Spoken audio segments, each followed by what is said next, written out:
C'était le grand rassemblement de tout le Gotha européen ce lundi, 6 jours après la mort du roi Constantin II.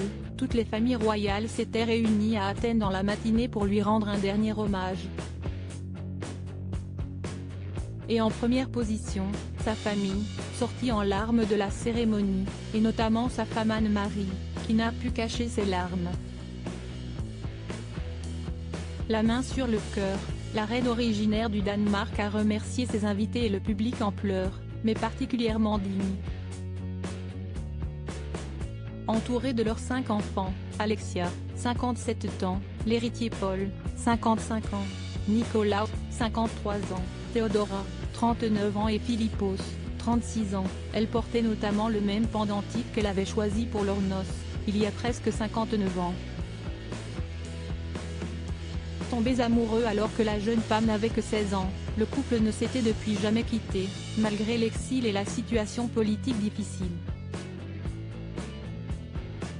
Les princes Paul et Nicolas ont également montré leur chagrin, l'héritier, soutenu par sa femme Marie-Chantal et ses 5 enfants, Maria Olympia, 26 ans, Konstantinos, 24 ans, Achillea, 22 ans, Odyssea, 18 ans et Aristidie, 14 ans, a imité sa mère, main sur le cœur et les larmes au bord des yeux.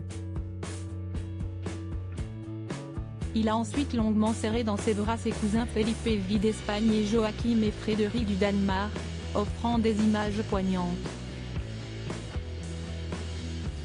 Des invités venant des 4 coins du monde, son petit frère, quant à lui, s'est montré très touché, essuyant ses larmes, tout comme sa femme Tatiana.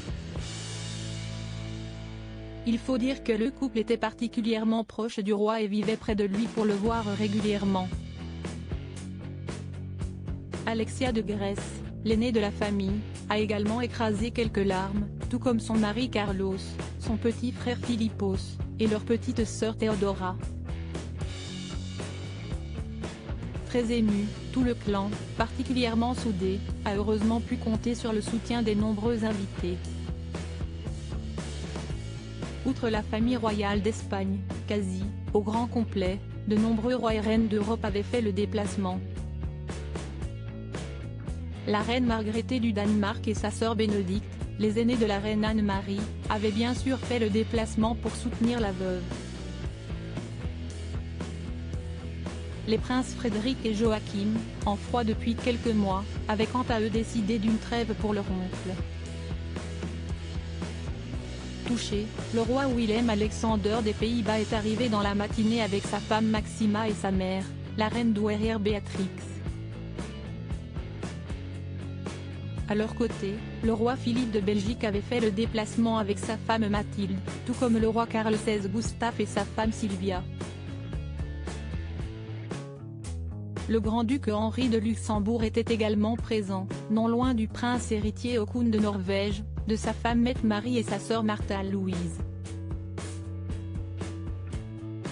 Pour représenter le clan royal britannique, s'y est la princesse Anne qui a fait le déplacement en compagnie de sa cousine éloignée, Lady Gabriella. La jeune femme, qui était également une cousine éloignée de la famille royale grecque, avait été choisie en dernière minute. Enfin, Albert de Monaco était très sérieux et en solo, et a retrouvé notamment les familles royales de Serbie ou encore de Roumanie.